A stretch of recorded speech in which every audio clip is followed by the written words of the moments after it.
Praise the Lord. परमेश्वर को धन्यवाद। आज का दिन प्रभु ने हमारे जीवन में दिया, इसलिए प्रभु को हम धन्यवाद देंगे। और आज के वचन में हम जाएंगे, वचन पर मनन करेंगे।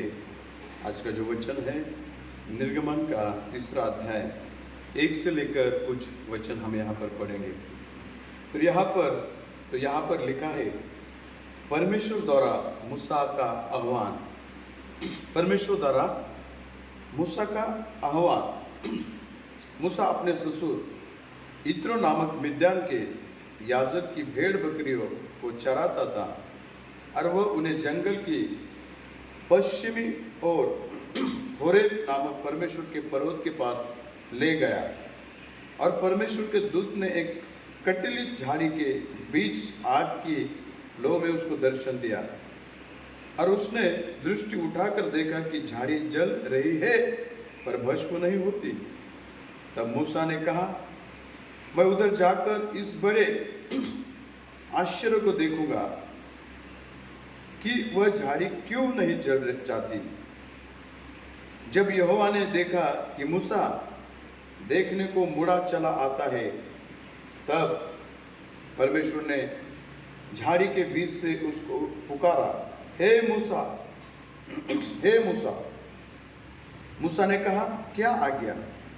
उसने कहा, इधर पास मत आ और अपने पांव से जूतियों को उतार दे, क्योंकि जिस स्थान पर तू खड़ा है वह पवित्र भूमि है। फिर उसने कहा, मैं तेरे पिता का परमेश्वर और अब्राहम का परमेश्वर, इसहाक का परमेश्वर और याकूब का परमेश्वर हूँ। तब मूसा ने जो परमेश्वर की ओर देखने से डरता था, अपना मुंह ढांप लिया। फिर यहोवा ने कहा, मैंने अपनी प्रजा के लोग जो मिस्र में है उनके दुख को निश्चय देखा है, और उनकी जो चिल्लाहट परिश्रम कराने वालों के कारण होती है उनको भी मैंने सुना है, और उनकी पीड़ा पर मैंने चित्त लगाया है। इसलिए अब मैं उतर आया हूँ कि उन्हें मिस्रियों के वश से छुड़ाऊँ और उस देश से निकालकर एक अच्छे और बड़े देश में, जिसमें दूध और मधु की अच्छे और बड़े देश में जिसमें दूध और मधु की धाराएं बहती है, अर्थात कनानी, हित्ती, एमोरी, परिजी, हिब्बी और यबूसी लोगों के स्थान में पहुंचाओ। इसलिए अब सुन, इज़राइलियों की चिल्लाहट मुझे सुनाई पड़ी है, और मिस्रियों का उन पर अंधेर करना भी मुझे दिखाई पड़ा है। इसलिए आ, मैं तुझे फिरौन के पास भेजता हूँ कि तू मेरी इज़राइली प्रजा को मिस्र से निकाल ले आए। परंतु मूसा ने परमेश्वर से कहा, मैं कौन हूँ जो फिरौन के पास जाऊँ और इज़राइलियों को मिस्र से निकाल ले आओ? उसने कहा, निश्चय मैं तेरे संग रहूँगा, और इस बात का कि तेरा भेजने वाला मैं हूँ, तेरे लिए ये चिन्ह होगा कि जब तू उन लोगों को मिस्र से निकाल चुके, तब तुम इसी पहाड़ पर परमेश्वर की उपासना करोगे। हालेलुया। परमेश्वर को धन्यवाद। यहाँ पर हमने पूरा विवरण देखा है कि मूसा को कैसे परमेश्वर दर्शन देता है। और मूसा, यहाँ पर हम देखते 3 बातों पर हम देखते 3 बातें यहाँ पर हम देखते हैं। पहली बात है मूसा का फिरौन के घर से भागना। दूसरी बात हम देखते हैं जो इत्रो याजक है मिद्यान का, उसके यहाँ आकर उसकी भेड़ बकरियों को चराना। और तीसरी बात है परमेश्वर का दर्शन। हम यहाँ पर देखते हैं कि ये 3 जो घटना है मूसा के साथ क्यों घटती है और इसके पीछे क्या प्रभु का मकसद है। पहली बात हम देखते हैं कि मूसा का फिरौन के घर से भाग जाना।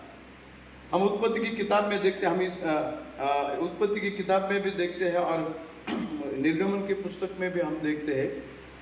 यहाँ पर लिखा है यदि हम वहाँ पर वचन पढ़ेंगे तो उस वचन में हम देखते हैं कि मूसा का जन्म कैसे हुआ और कैसे उसको उसके माँ ने जो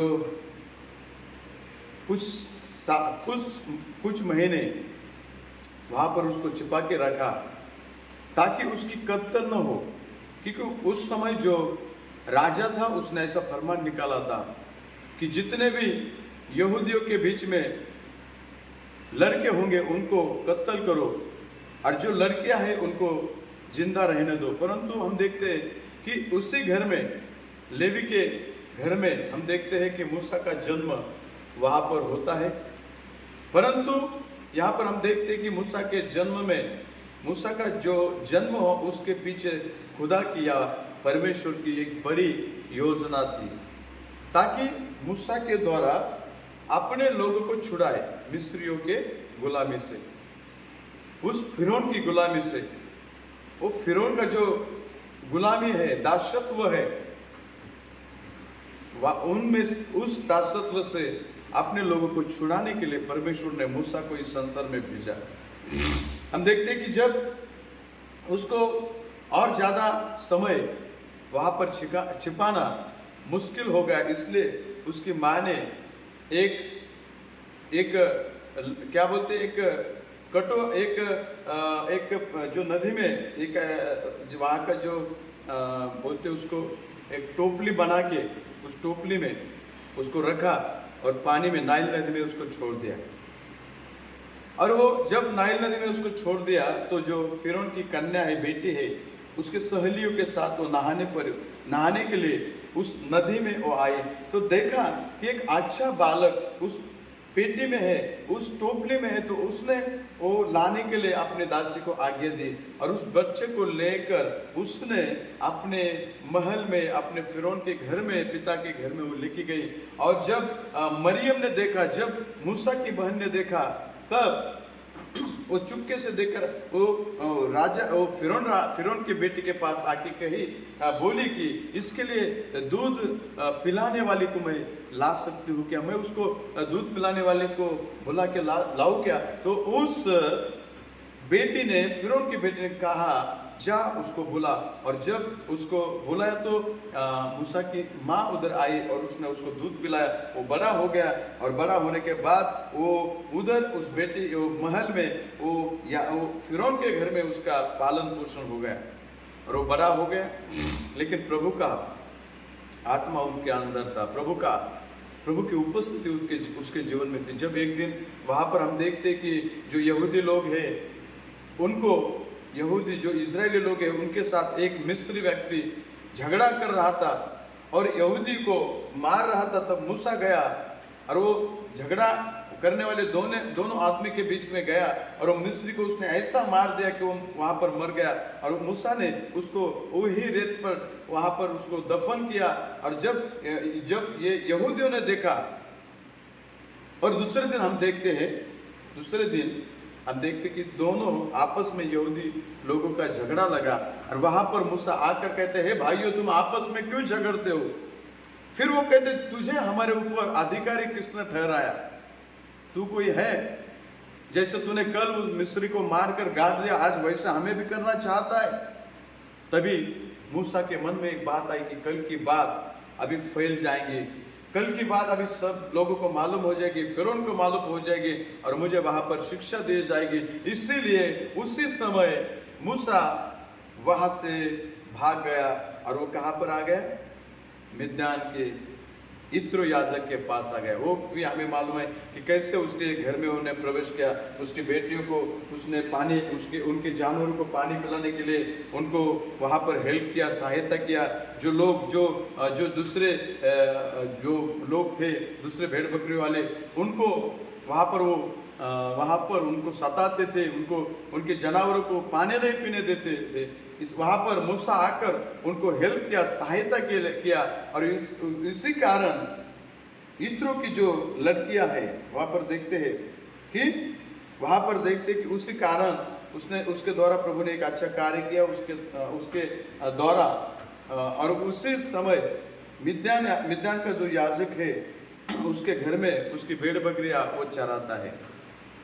और वो भेड़ बकरियां चराते वक्त हम देखते हैं, पहली बात फिरौन के घर से भागना, दूसरी बात मिद्यान के याजक इत्रो के यहाँ रहना, उसका भेड़ बकरियों को चराना, और तीसरी बात है उसकी भेड़ बकरियों को चराते वक्त परमेश्वर का आह्वान, परमेश्वर का दर्शन। और यहाँ पर हम देखते कि प्रभु ने मूसा को यहाँ पर बड़ी जलती हुई झाड़ी में से दर्शन दिया। और वहां पर हम देखते कि मूसा वो जलती हुई झाड़ी को देखने को जाता है, जाने का प्रयास करता है, तभी वो जलती हुई झाड़ी में से आवाज आती है कि मूसा मूसा, जिस जमीन पर तू खड़ा है वो भूमि पवित्र है। जिस भूमि पे तू खड़ा है इधर पास मत आ, और अपने पांवों से जूतियों को उतार दे, क्योंकि जिस स्थान पर तू खड़ा है वह पवित्र भूमि है।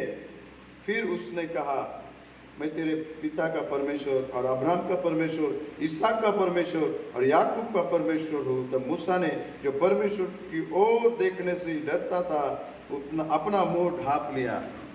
देखो किस रीति से मूसा को परमेश्वर ने दर्शन दिया, और वहां पर परमेश्वर ने उसके साथ बात की कि मैं तेरा पिता अब्राहम इसहाक याकूब का परमेश्वर हूँ। और तभी मूसा ने अपना जो मुंह है वहां पर ढांपा, क्योंकि परमेश्वर के तेज को, परमेश्वर की ओर अपनी दृष्टि लगाने के योग्य वह नहीं था। लेकिन तभी भी तो भी परमेश्वर ने उसके साथ बात की कि मैं जो हूँ वो हूँ, मैं तेरे साथ रहूंगा, तुझे जाना है। वहां पर हम देखते कि मूसा ने वहां पर नहीं जाने के लिए बहाने बनाए, लेकिन परमेश्वर ने कहा है कि तुझे जाना है क्योंकि मैं तेरे साथ रहूंगा। और बाद में हम देखते कि मूसा वहां पर जाता है और किस रीति से, कितना कठिनाइयों से मिस्र की गुलामी से इजराइलियों को निकाल लाता है। प्रियो, यहाँ पर हम देखते हैं कि प्रभु की योजना मूसा के जीवन में थी। उसके जन्म से पहले परमेश्वर ने मूसा को इजराइलियों को छुड़ाने के लिए वहां पर बनाया था, वहां पर उसको भेजा था। भेजने की योजना परमेश्वर ने की थी। अब और इस वचन से हम यही देखते कि परमेश्वर की योजनाओं को कोई भी असफल नहीं कर सकता। यदि परमेश्वर योजना करता है तो योजना को सफल भी करता है। मेरे प्रियो, मूसा के जीवन में यही हम देखते कि परमेश्वर की योजना मूसा के जीवन में थी कि मूसा मेरे लोगों को छुड़ाए। मूसा ही है जो इजराइलियों को उनके गुलामगिरी से, फारो की गुलामगिरी से छुड़ाने वाला योद्धा होगा। और वही मूसा है जो मिस्रियों की गुलामी से इजराइलियों को बाहर लाया। और आज हम यहाँ पर देखते कि प्रियो, यदि हमारे जीवन में भी परमेश्वर की योजना और उसकी इच्छा है तो हमारे जीवन का उपयोग उसकी सेवकाई के लिए वो करके लेगा, और उसमें कोई रुकावट, कोई वहाँ पर रुकावट नहीं होने वाली, क्योंकि परमेश्वर की योजना है और परमेश्वर की योजना को कोई भी वहाँ पर रुका नहीं सकता। और यहाँ पर हम देखते कि मूसा को जलती झाड़ी से प्रभु ने दर्शन दिया, और उस जलती झाड़ी से दर्शन देने के बाद मूसा का जीवन वहाँ पर परिवर्तित हो गया, और मूसा मिस्र में जाने के लिए तैयार हो गया। और वहाँ पर जाने के बाद कैसे कैसे आश्चर्य कर्म परमेश्वर ने मूसा के द्वारा फिरौन को दिखाए, और वहां पर फिरौन ने इजराइल को छोड़ने का वायदा किया। और वहां पर हम देखते कि बड़ी मुश्किल से इजराइलियों को फिरौन की गुलामगिरी से छुड़ाया, और वहां पर अच्छा जमीन पर, अच्छी भूमि पर उनको वहां पर लेके आए। और यहाँ पर हम देखते कि परमेश्वर छुड़ाने वाला परमेश्वर, कितनी भी तकलीफ, कितना बड़ा संकट हमारे जीवन में, लेकिन परमेश्वर कोई ना कोई योजना बनाने वाला परमेश्वर। यदि हम विश्वास करते हैं, यहाँ पर हम देखते हैं कि यहूदियों ने, इजराइलियों ने प्रभु से प्रार्थना की थी, दावा किया था कि प्रभु हमें इस संकट से छुड़ा, इस गुलामी से हमें छुड़ा। और प्रभु ने उनकी याचना को सुना, प्रभु ने उनकी प्रार्थना को सुना, और मूसा को वहां पर दर्शन देकर मूसा को चुना, और मूसा को वहां पर लेके आया, और मूसा के द्वारा इस्राएलियों को गुलामगिरी से छोड़ दिया। हालेलुया। यही है तुम्हारा और मेरा पिता, ये है आपका और मेरा परमेश्वर। ये परमेश्वर कहते हैं कि मेरे ऊपर आप भरोसा करो, मेरे ऊपर आप विश्वास करो, मैं हर एक कठिनाई से आपको छुड़ाऊंगा और अच्छे स्थान में आपको रखूंगा। तो प्रियो, आज प्रभु पे विश्वास करिए, निश्चित रीति से प्रभु आपको आशीष करेगा। ये वचन के द्वारा प्रभु आपको आशीष करे। निर्गमन की 3 अध्याय 1 से लेकर हमने कुछ वचनों को यहाँ पर पढ़ा है। आइए हम जब ये वचन पढ़ेंगे, प्रभु इस वचन के द्वारा हमें बात करेंगे। प्रभु इस वचन के द्वारा आपको आशीष करे। आमीन।